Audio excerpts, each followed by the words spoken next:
It's a lovely good evening today, the 3rd of April 2024. My name is Jeffrey Ziambo to present Camnet Television News Tonight. Headlines in the news: Citizens First Party attributes INVESTRUST Bank collapse to poor economic policies. SHAMENDA opposes NHIMA return to the Ministry of Health. NALOLO'S KATABA residents appeal for recreation facilities. In international news, Gabon takes steps towards democratic renewal. And in sports news, main bout challenger in weekend's Oriental QUARRIES boxing tournament jets in. These are more stories coming up shortly after this break. Enjoy the benefits of an instant loan with us ranging from 1,000 kwacha to 750,000 kwacha paid express once collateral is viewed, valued and verified. Call us on 0763 595 359 or 0779 432 993. Classified Financial Express, here as your financial friend.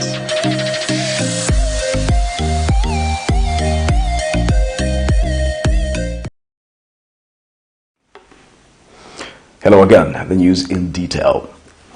Some adolescents in KATABA area of NALOLO district in Western Province have bemoaned the lack of recreation centers and the maternity annex in the area. Speaking in an interview with Camnet News in KATABA area, following a scorecard meeting organized by the Zambian Network of People Living with HIV and AIDS, Pomolo Wakunyambo highlighted the absence of social facilities for adolescents, such as recreation centers. Some adolescents have since appealed to the government to address this issue by constructing the necessary facilities. A network of people in Zambian people living with HIV and AIDS coordinator Namakao Mukotoi has called on adolescents in Nalikwanda and KATABA areas to hold their duty bearers accountable. More in the Zambian people living with HIV and AIDS, with support from Action Aid Zambia, has conducted a scorecard assessment to evaluate the impact of their ongoing project on adolescents and stakeholders in Nalikwanda and KATABA regarding social accountability. Family planning kushimba makondoms most kumulukopananga mene basheri mwaro aluna ande room yabona kulipa tire bateni muluko nakweza kuikiluna fama youth baba alunosi kono lufumanya ngafakumlinzi ni basheri mwateni so alukoni ku alubangi kulukulu wakubulela ko ya mwandifukumu kunani mwakulezi kapa kwa family planning peto wazwafa wapalewa baluya ile bateni friend kona yebona kulwa kona kubande bateni lunosi ni ma pregnant test tusiketwa shotanga. Speaking after the scorecard meeting, Network of Zambia People Living with HIV and AIDS coordinator Namakao Mukotoi emphasized the need for adolescents in Mungu and in NALOLO districts to enhance social accountability in order to ensure the delivery of quality services within their communities. The project that we are conducting, the social accountability, monitoring and oversight in health and agriculture. Some of the issues that we have seen that these are the fruits of the project that is funded by Action Aid. We have seen that the adolescents at this stage, they are able to be part of the community members who are able to reject. At district, we need some youth to advocate for improved service delivery. So in planning, if the youths are not involved, then it means whatever we are going to plan, we are going to plan on behalf of the adolescents. Let them be part of the planning at community level, zonal level, ward, district, so that we plan with the adolescents. So the priorities of the adolescents are going to reflect in the budgets. Some adolescents, after the scorecard activity, expressed their concerns.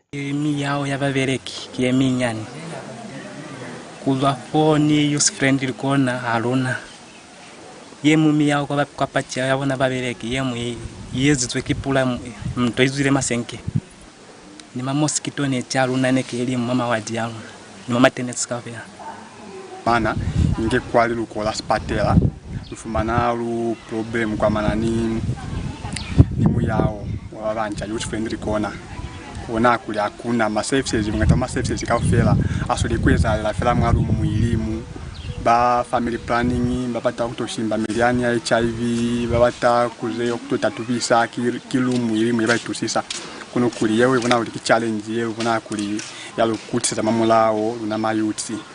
Musebo Kabira, Camnet News in Kataba area, NALOLO District, Western Province. The Oasis Forum has demanded the formulation of a constitution-making process roadmap to expand the Bill of Rights, among other shortcomings.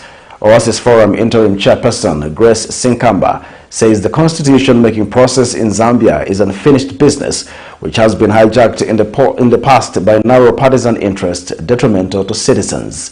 Ms. Sinkamba, who is also NGOCC board chairperson, says in light of the foregoing, the group is concerned with the lack of a roadmap from the United Party for National Development UPND-led government on the constitution-making process.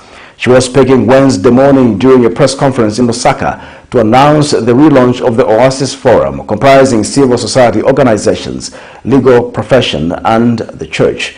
More in this report. The Oasis Forum has been relaunched in Lusaka with a call to the current government to put in place a roadmap for the constitution-making process. Formed in 2001, the Oasis Forum has had its days of success and splits, especially during the administration of the Patriotic Front PF government. Speaking during the relaunch in Lusaka Wednesday morning, Oasis interim chairperson Grace Sinkamba said the forum shall be a consortium of the legal profession, the church and civil society organizations with the aim of advancing constitutionalism, rule of law and good governance in Zambia. We therefore commit to do everything within the law to advance and advocate for constitutionalism, the rule of law and good governance in the Republic of Zambia. We demand a clear roadmap on the constitution-making process from the New Dawn administration. The roadmap should include a standalone national referendum so that the expanded Bill of Rights are part of the Republican Constitution.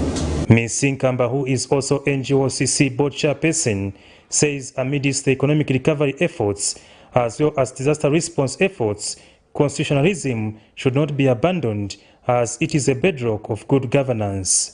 Provide for what they need to provide for the people of Zambia. In this case, in the drought situation, in this case, at the time when Zambia is just restructuring its debt, the Constitution still remains the bedrock for the state to be able to do those things.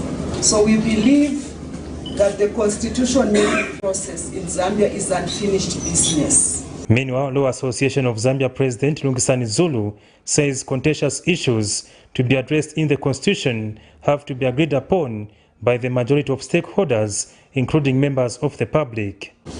What are those areas in the Constitution that must be reformed?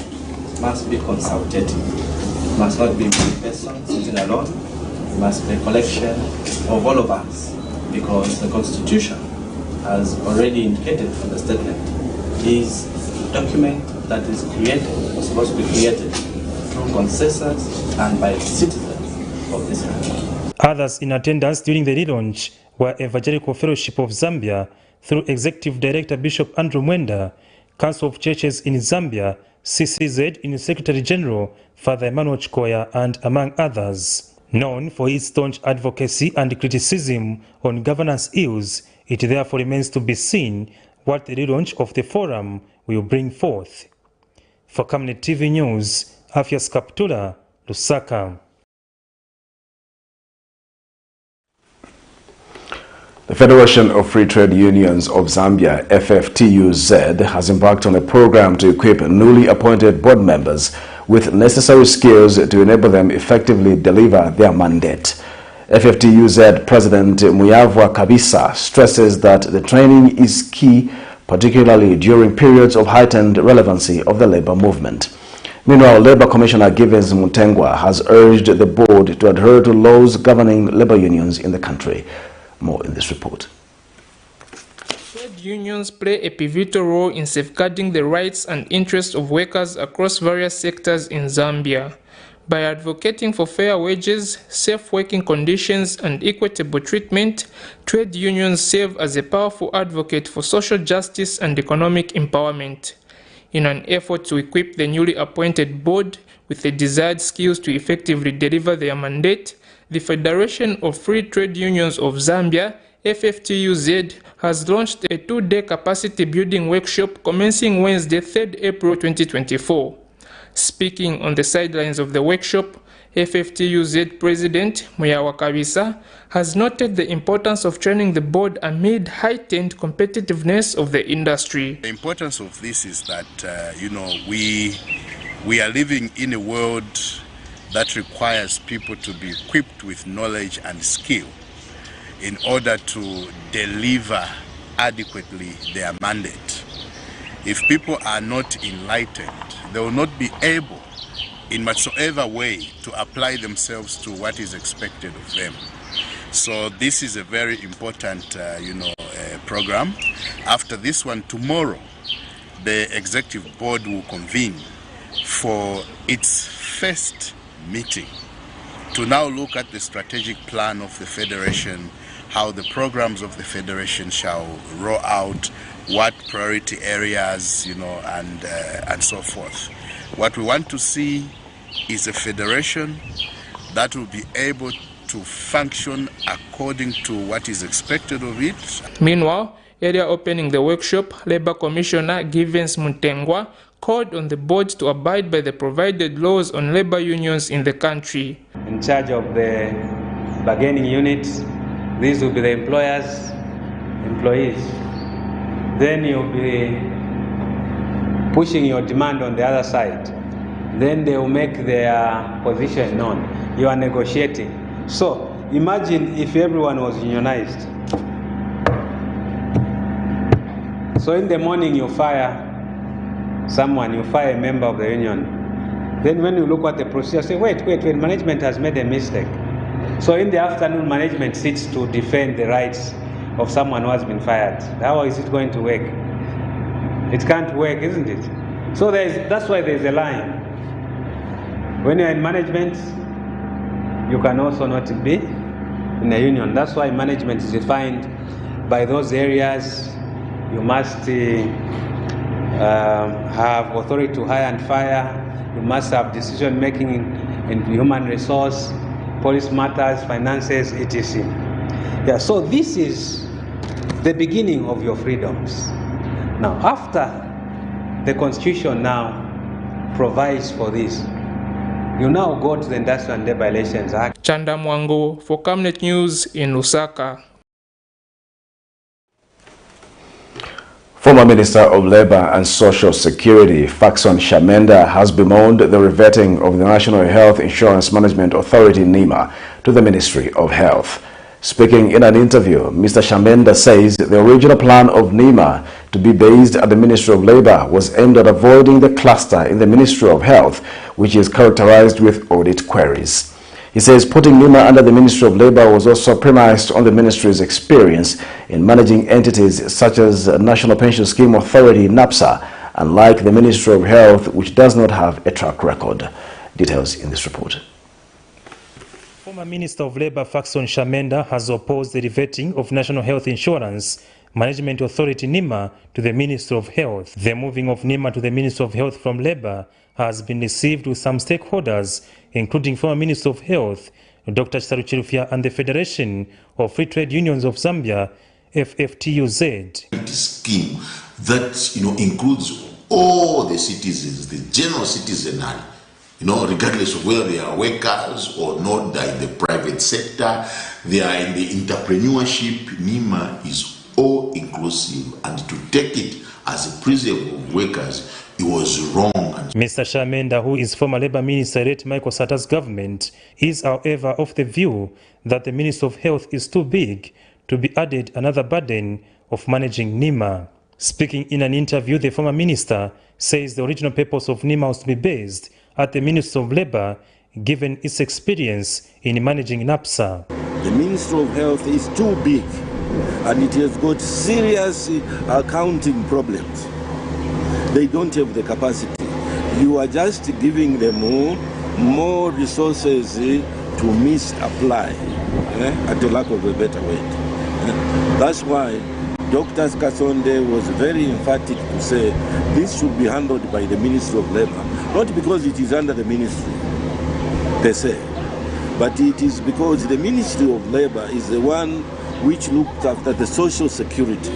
Mr. Shamenda has since called for thorough scrutiny of the matter to avoid NHIMA making rounds among ministries with each change of administration in government. Wherever you have the Auditor General's report, the Ministry of Education and the Ministry of Health have got problems. Now you are giving them another burden. Friends, my heart bleeds. I hope they will reconsider so that we don't have, whenever there is a change of government, NHIMA goes this side, NHIMA goes that side. I hope one of these fine days we will not find it under the Ministry of Home Affairs. For Camnet TV News, Afias Kaptula, Lusaka. The Citizens First Party, CF, has charged that the takeover of INVESTRUST Bank by the Bank of Zambia is a reflection of poor economic policies which have resulted in the collapse of two banks in the recent past. CF spokesperson Frank Sichone claims the United Party for National Development, UPND-led government, has no stable economic policies to stimulate growth of businesses and industries, including banks. Mr. Sichone adds that the fluctuating monetary policies and continuous increase in reserve ratio has affected all the banks in the country, especially local banks. Meanwhile, Chilubi Member of Parliament Mulenga Fube says the fall of INVESTRUST Bank makes a sad reading for the country as it deprives local people of control of their resources. And the Bank of Zambia were watching this. They didn't move in swiftly to be able to help out the situation. Now what we have seen is a takeover, and this is simply because the Bank of Zambia have failed to actually to help out in this situation. If you look at the Development Bank of Zambia, this is what happened also. We're seeing a situation where this government has already seen two banks closing. The business at the moment in this country is quite difficult, and this has not actually spared the banks as well. That if we allow this phenomenon to continue, especially those that have the muscle to build banks that are local, and then allowing them to go into insolvency, we need to regroup and see how can we, even government, how can we support such banks so that they stand to some level. If the situation is redeemable, inject some capital. And I think on a particular arrangement of how that capital can be recovered from the bank. I think going always to shut banks and the like cannot be. We are all reminded of the Meridian BIO saga, and that left a lot of people so disoriented.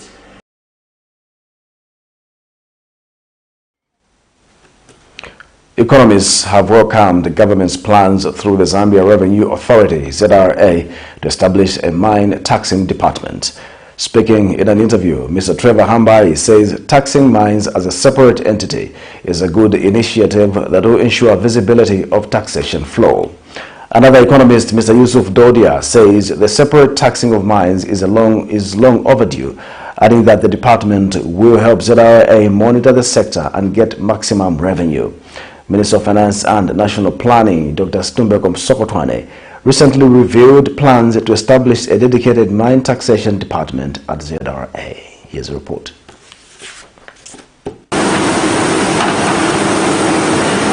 Incomes for mining operations is taxable at a flat rate of 30%.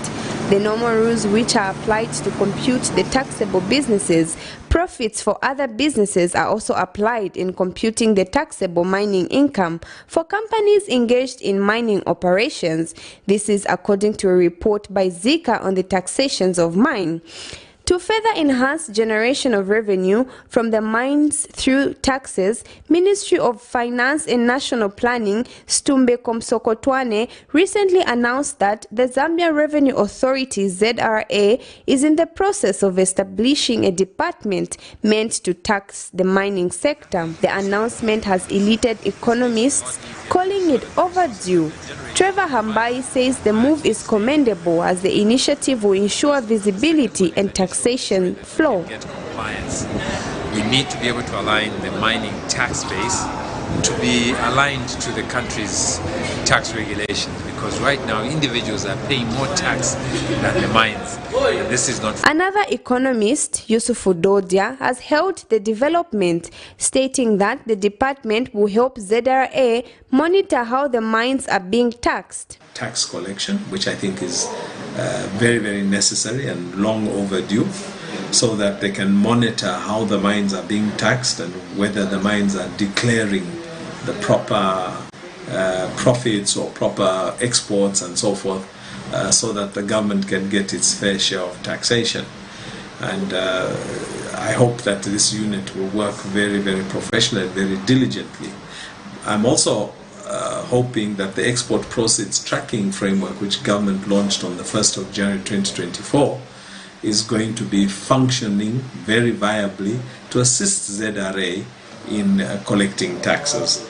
Now, the export proceeds tracking framework has been a great advocate for the export proceeds tracking framework. It's a fantastic mechanism to resurrect the Zambian economy, but Meanwhile, Mr. Dodia has defended the move by the Bank of Zambia to safeguard the financial stability and interest of the public by possessing INVESTRUST Bank following declaration of its insolvency. To INVESTRUST Bank to put it back on its feet.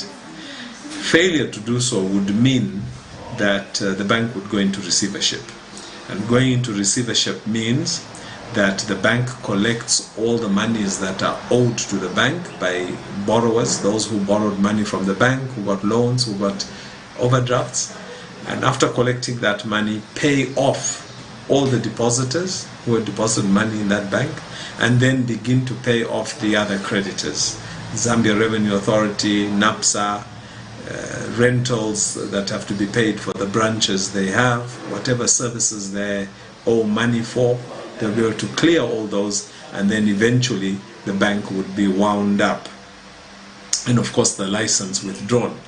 So unfortunately, this is something that the Bank of Zambia has to do in the best interest of the public, because if a bank goes under and people cannot get their money, the confidence in the banking sector is lost by the public, and this is very detrimental to the financial sector in Zambia.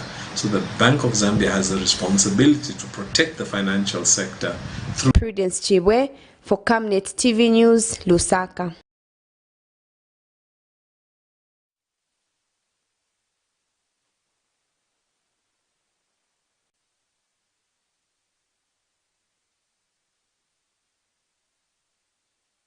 Association of Zambia. Thank you so much, gentlemen, for joining us this evening. It's a pleasure. Thank you so much. So we are discussing issues to do with mental health and the upcoming conference. So we'll start with you, Dr. Tafuna. Please, if you may, provide us an overview of the current state of the mental health in Zambia. Before I could look at the mental health issues in Zambia, I would like to bring the issues of the world. We have seen that there are so many calamities in the world.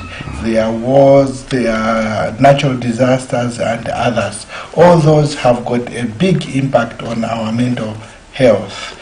And then if you come to Zambia, you will find that currently we have got drought. People don't know where they will get their food. And in such, there's a lot of panic. That panic is part of mental health issues. There's depression. There are people who cultivated, they used the resources, and those resources have been wasted. And they have become, I would say, zero. So all that brings in depression.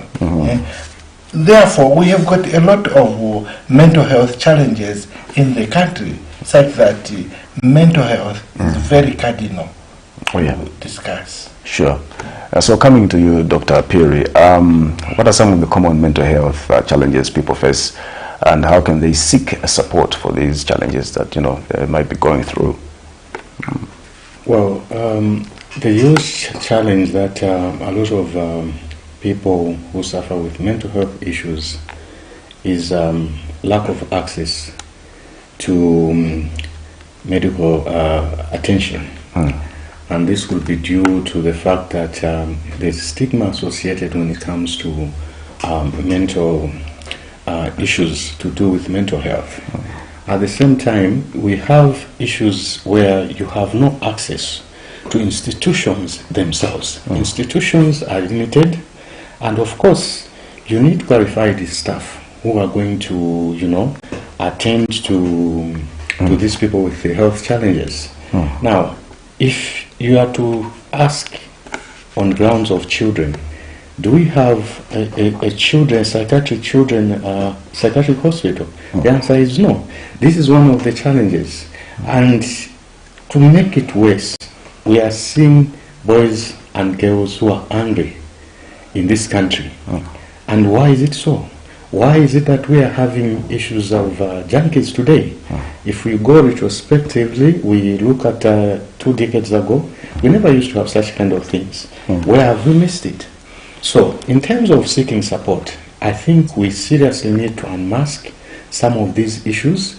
We start talking about them, because there is no way we can, have a blind eye when, things are on our nasal bridge, where we are seeing a grandfather molesting or defiling the child, and you comfortably sit to say, oh, he's the breadwinner, let us sweep the debt under the carpet, leaving the victim to suffer. And the consequences that we are seeing today is lack of the support that we never gave them when they were children. I must quick to mention that we have issues of children who are being separated from parents, and the results are what we are seeing today. A lot of children, especially a girl child, I will emphasize on this, especially a girl child. Yes.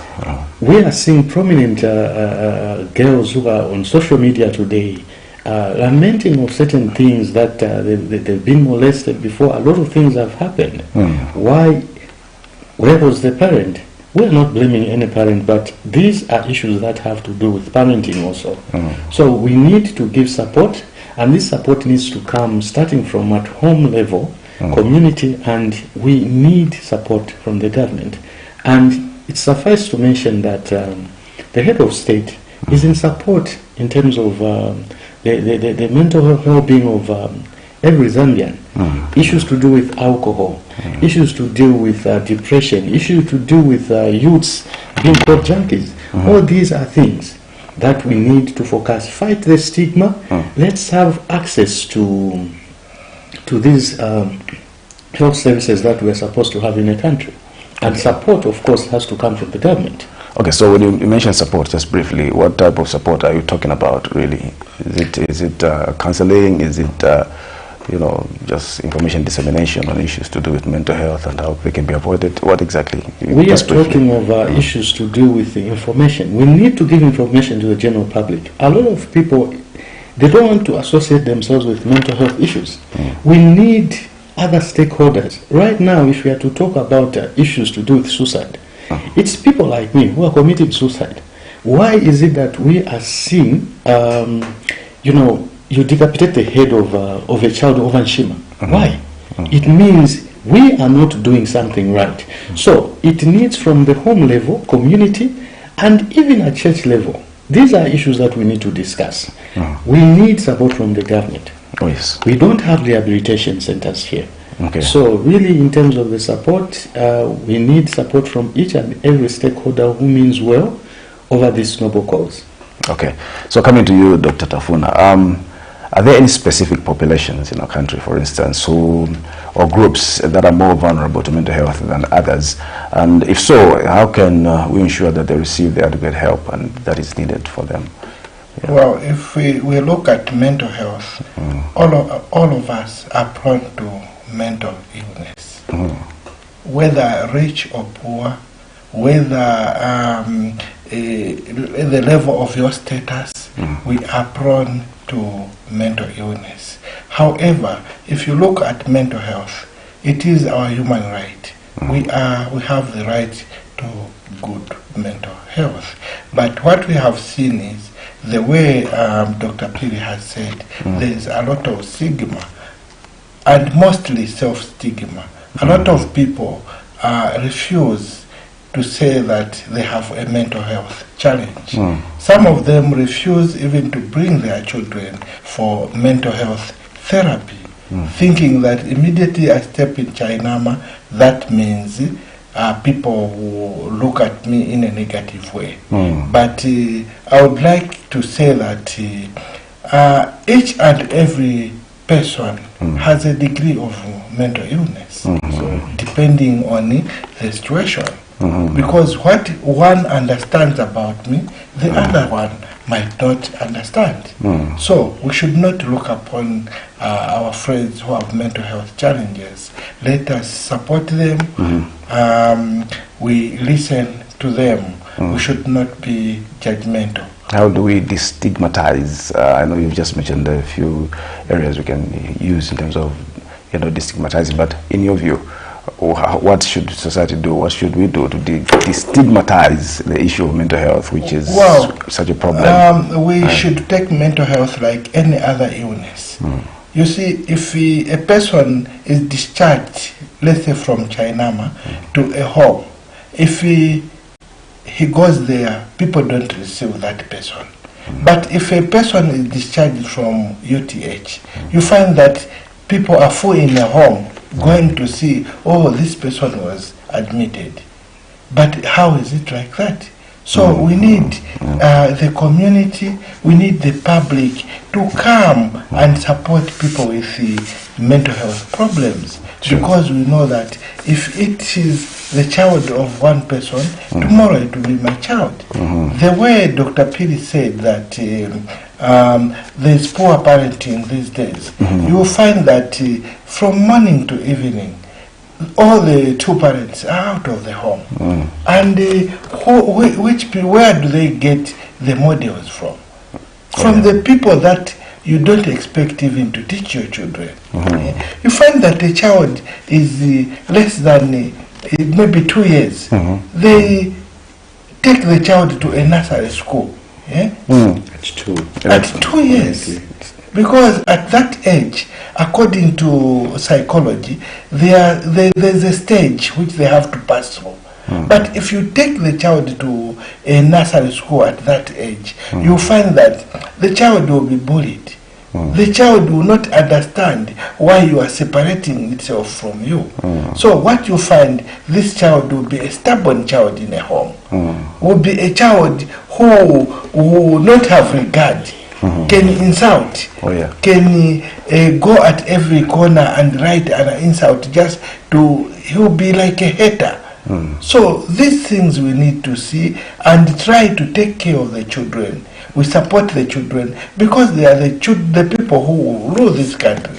And if you follow the statistics, you have heard that we are having those that are being looked after with the mental health problems are 13 to 24 years. Now, 13 to 24 years, how do they become drunkards? It's because if they see uncle on the road, that uncle will be drinking beer and give them something like love. They'll think that is love. They will take the beer that they are drinking and they also drink. Tomorrow you will say, no, it's the mother who has caused this. When both need to actually look after their children properly. Okay, so wonderful. So coming to you, Dr. Perry, on the issue of self-care practices, for instance, what are some of the self-care practices that individuals can actually incorporate into their daily lives to maintain good mental health, amid a lot of pressure in society and so on? So what are some of the, practices that can help people maintain that balance? Well, I would just say talk, and continue talking about the problem that you have, because as I've said earlier, it all starts with to unmask issues to do with mental health. It all starts by you opening up, talking to somebody with the problem that you have. If you are not going to open up, it's a little bit tricky for one to understand what you're going through. Of course, one will understand in terms of your actions and how you're behaving at that particular time to show that something is wrong here. But to have that self-care I think it's important, number one, to understand your environment. It's important to understand some of the precipitating factors that make you break down or what makes you angry. As I've mentioned earlier, that we have a lot of youths that are angry right now. I've mentioned of issues to do with junkies. Why are they drinking too much? So for them to have that self-care, they need somebody to talk to. Sometimes it's not just a matter of, condemning and blaming. There are a lot of children who are in these homes that we do not understand what they are going through. So it needs people like those that are in the church, the community themselves. Just like we are having this conference that is coming on the 60th with Healing Ministries. It will be an opportunity for the people out there to seek that self-care. You need to come and hear for yourself. There will be a lot of guest speakers will be there. There will be a lot of things that you may think that you are doing them right. Just there in the community, when in fact you are missing it. So we are encouraging a lot of parents together with the youths, those that are having issues of depression, those that are having issues of bipolar, those that are having issues of alcoholism, those that are having issues of, suicidal ideations. There are a lot of health issues that people are grappling with, issues to do with finance. I think it will be the right time, and this is your time, to ensure that you can find a solution to the problem. I think the problem shared is the problem half solved. Exactly. So coming to you, I think, and lastly, before we end our interview, Dr. Tafuna, the conference is on the 6th of this month. I think this is Saturday.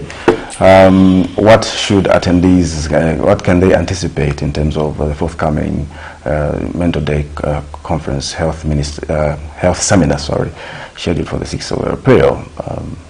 Dr. William has already highlighted some of the expectations. I've said that all of us, we have the right to good mental health, but we will not know what it contains if we don't understand. We need to understand.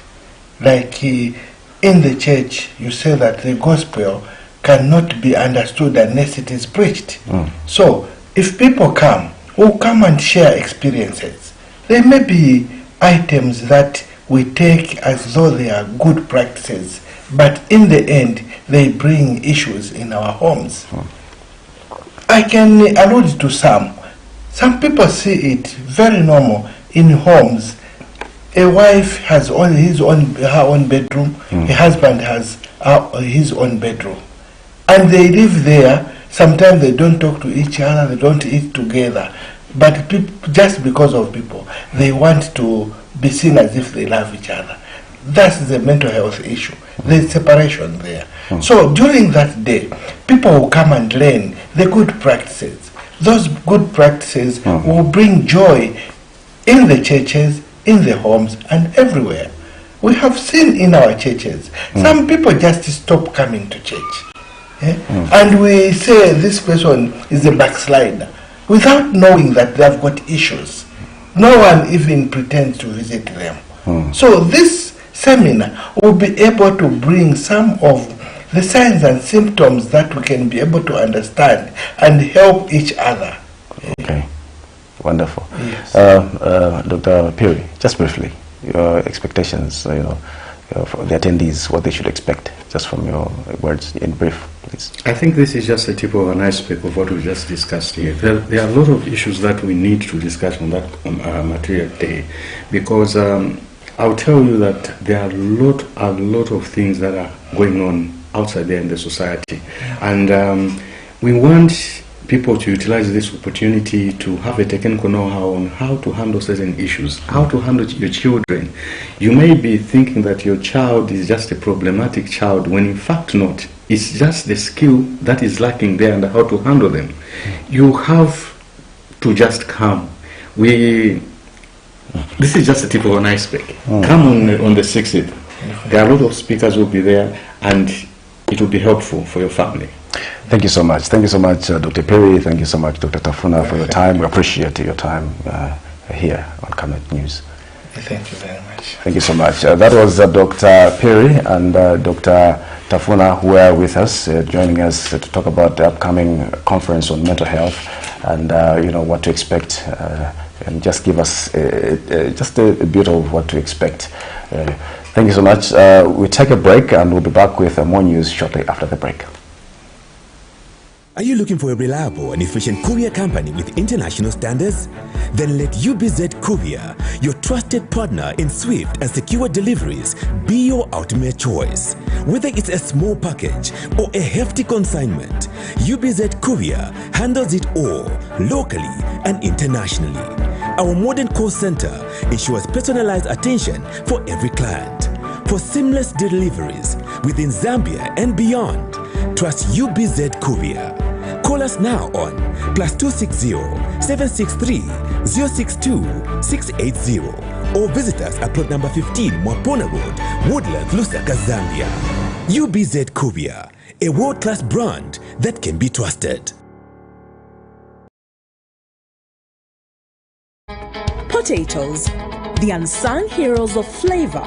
From crispy chips to creamy mash, potatoes are the versatile superstars of your kitchen. Grown with love by our dedicated workforce drawn from around the community of Palavana.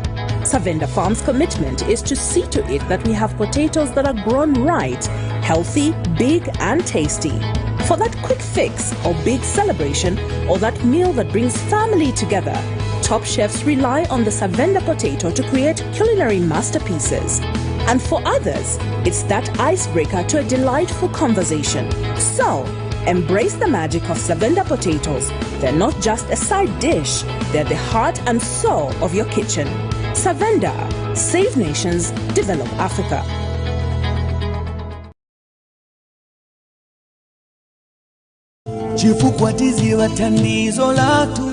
Are you perplexed about how to overcome the financial, psychological and mental health challenges around you?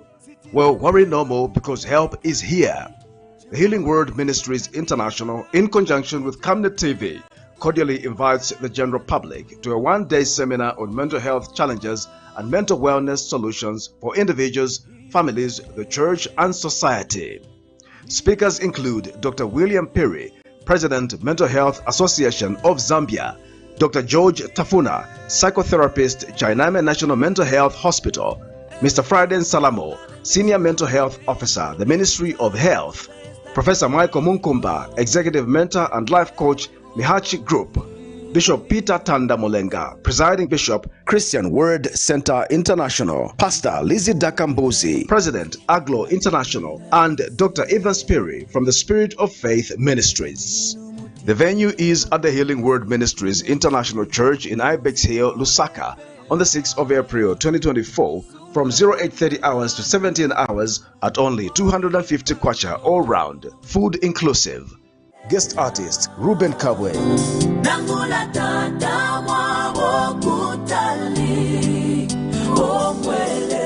and Bro Oswald.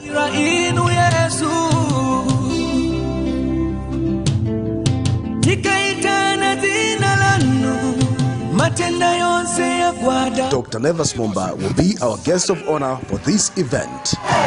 Like a rush of a mighty wind, the Holy Ghost descended upon the 120.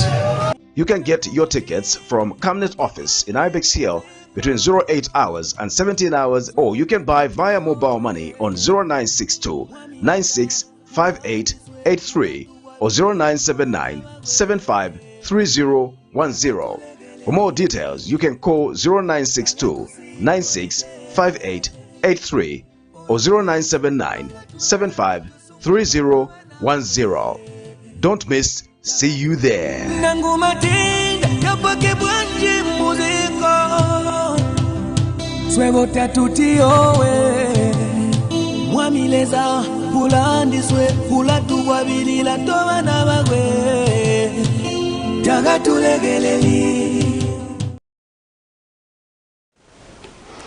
Welcome back. We'll continue with the news. The Kawe Regional Immigration Office has detained 10 undocumented Ethiopians aged between 18 and 22 in a suspected case of smuggling of migrants. Department of Immigration Public Relations Officer Namati Nshinka says the Ethiopians were handed over to the Kawe Regional Immigration Office on 31st March 2024 after being apprehended by the police at Mwachisompola in Chibombo district. Mr. Nshinka says the suspects were arrested when their Toyota Hilux vehicle registration number BAH 3824 overturned. He says the Zambians, Aaron Sikaonga 46 and Goliath Makai 26, were believed to have been taking turns driving the vehicle, initially fled the accident scene in a Toyota Hilux BAE 1656 driven by an unknown person, but later were apprehended by the police in Lusaka. The Kawe Regional Immigration Office has detained 10 undocumented Ethiopians aged between 18 and 22 in a suspected case of smuggling of migrants. The Ethiopians were handed over to the Kawe Regional Immigration Office on 31st March 2024 after being apprehended by the police at Mwachisompola in Chibombo district when their Toyota Hilux vehicle registration number BAH 3824 overturned. The Zambians Aaron Sikaonga 46 and Goliath Makai 26, who were believed to have been taking turns driving the vehicle, initially fled the accident scene in a Toyota Hilux BAE 1656 driven by an unknown person. However, they were later apprehended by police at ShopRite along Cairo Road and are in police custody in Chibombo. Unfortunately, the driver of the rescue vehicle escaped and remains at large. 8 of the 10 Ethiopians are detained at Kawe Central Police, while 2 are admitted to Kawe General Hospital pending further investigations. The Katete Immigration Office charged 5 Malawan males aged between 20 and 34 for illegal entry. The 5 males were among 9 Malawans apprehended on 31st March 2024 from different public service buses at Mumpoto checkpoint along the Great East Road during a routine on-board immigration status verification exercise. 1 among the 9 had a valid passport but had overstayed, while the rest were undocumented. The 5 males have since been charged for illegal entry and will soon appear before court, while the other 4, all females aged between 19 and 47, were removed from the country as they were traveling with children aged between 1 and 3.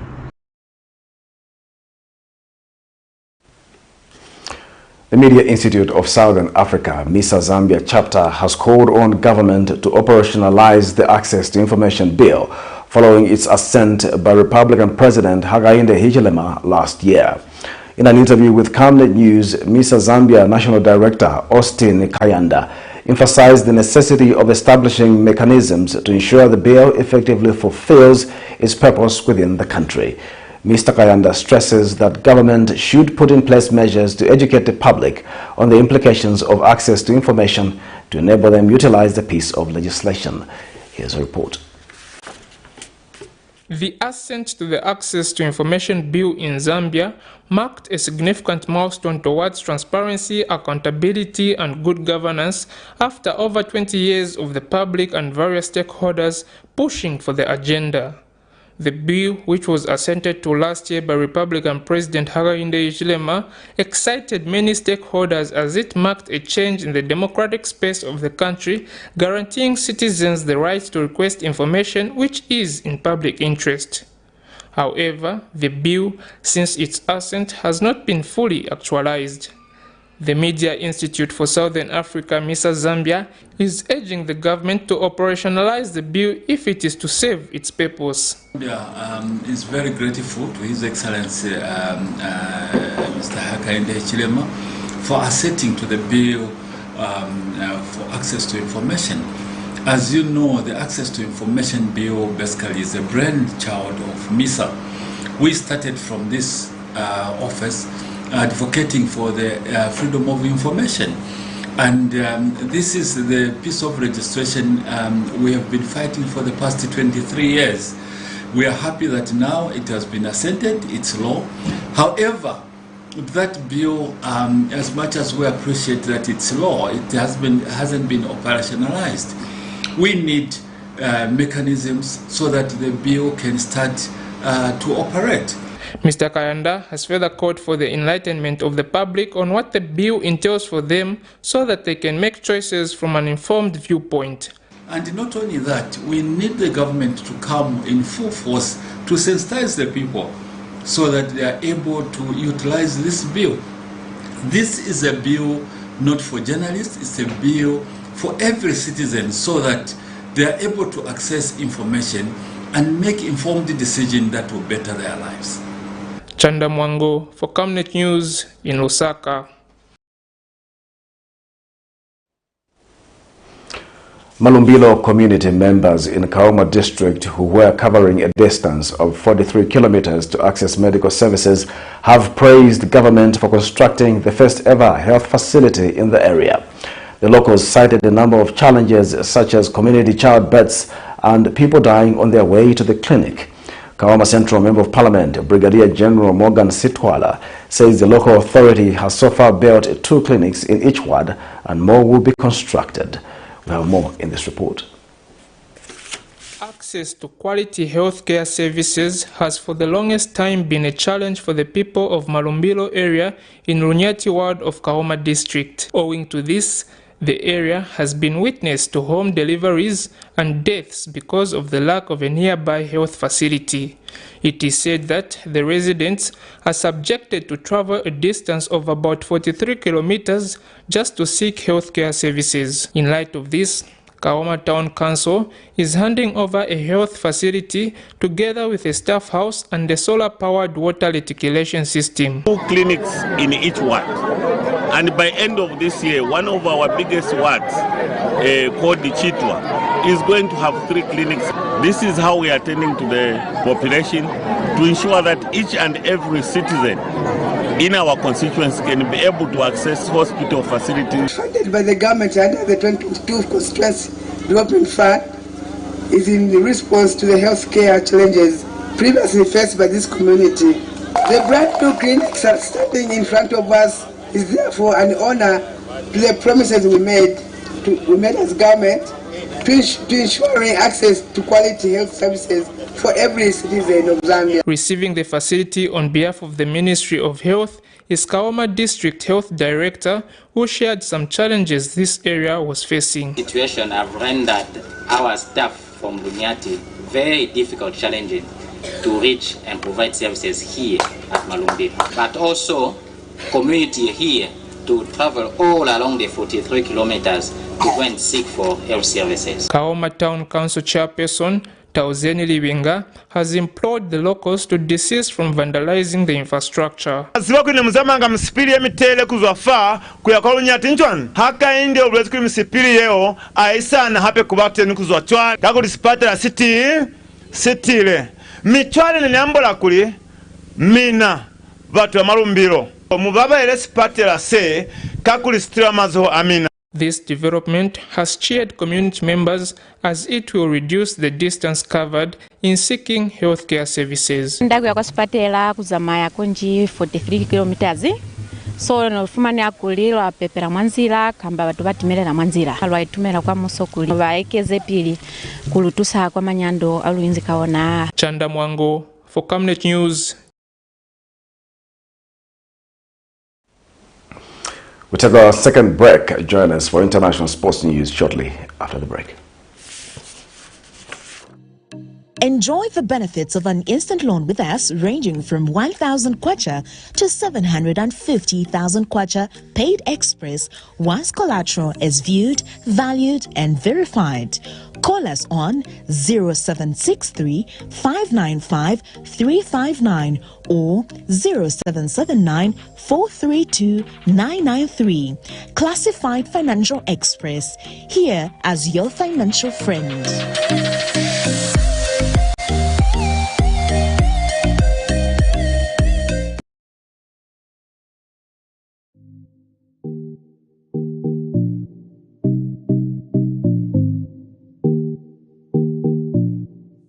With this impending drought, it's time we look to alternatives of sustaining our crops.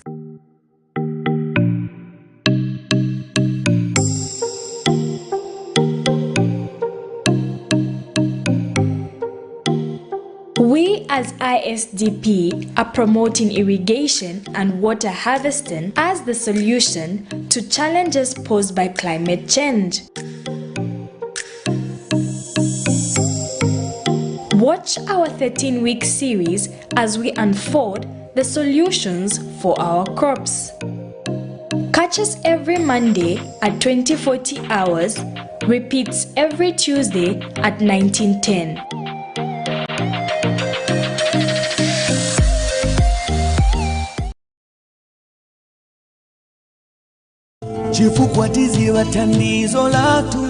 Are you perplexed about how to overcome the financial, psychological, and mental health challenges around you? Well, worry no more, because help is here. The Healing Word Ministries International, in conjunction with Camnet TV, cordially invites the general public to a one-day seminar on mental health challenges and mental wellness solutions for individuals, families, the church, and society. Speakers include Dr. William Perry, President, Mental Health Association of Zambia; Dr. George Tafuna, psychotherapist, NHIMA National Mental Health Hospital; Mr. Friday Salamo, Senior Mental Health Officer, the Ministry of Health; Professor Michael Munkumba, Executive Mentor and Life Coach, Mihachi Group; Bishop Peter Tanda Molenga, Presiding Bishop, Christian Word Center International; Pastor Lizzie Dakambuzi, President, Aglo. In this event, like a rush of a mighty wind, the Holy Ghost descended upon the 120. You can get your tickets from Camnet office in Ibex Hill between 08 hours and 17 hours, or you can buy via mobile money on 0962 965883 or 0979 753010. For more details, you can call 0962 965883 or 0979 753010. Don't miss. See you there.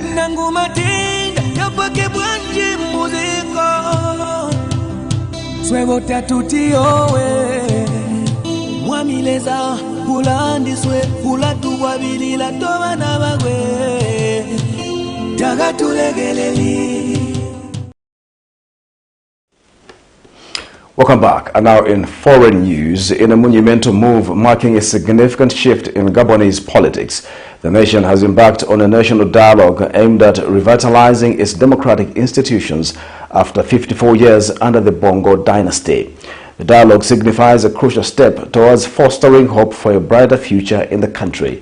The initiative, spearheaded by Archbishop Jean-Patrick Ibaba and attended by over 4,000 citizens at the Libreville Sports Palace, symbolizes a collective effort to chart a new course for Gabon. For this and other international stories, we monitored Africa News. This is an historic moment for Gabon, a decisive step towards a better future after 54 years of Bongo's reign. The country is organizing a national dialogue for the restoration of institutions to usher in an era of hope, the hope of a truly democratic country and development desired by all.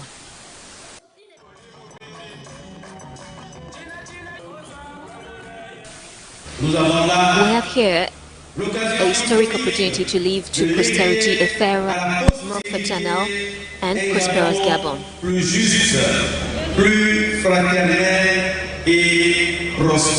While over 4,000 people filled the Libreville Sports Palace for the opening ceremony, only 600 delegates spread across several commissions will participate in workshops and set the tone for what the future Gabonese Republic should be. It's truly a grand gathering where Gabon brings together all its children so that we speak with one voice. It is time for Gabon's wealth to benefit Gabonese people. It is time for the oil money to benefit the Gabonese people. We have just gone through 54 years of difficulties. We need to turn things around There is no fatalism. I think things can be done. In terms of development, you see some strength being shown, but it was simply a matter of vision or a matter of will. The resolutions from the dialogue are expected to be drafted into laws. These laws will form the basis of the future constitution of the Gabonese Republic, which will soon be submitted to the Gabonese people for referendum. Jérôme Wilfredo Bangom à Libreville pour Africa News.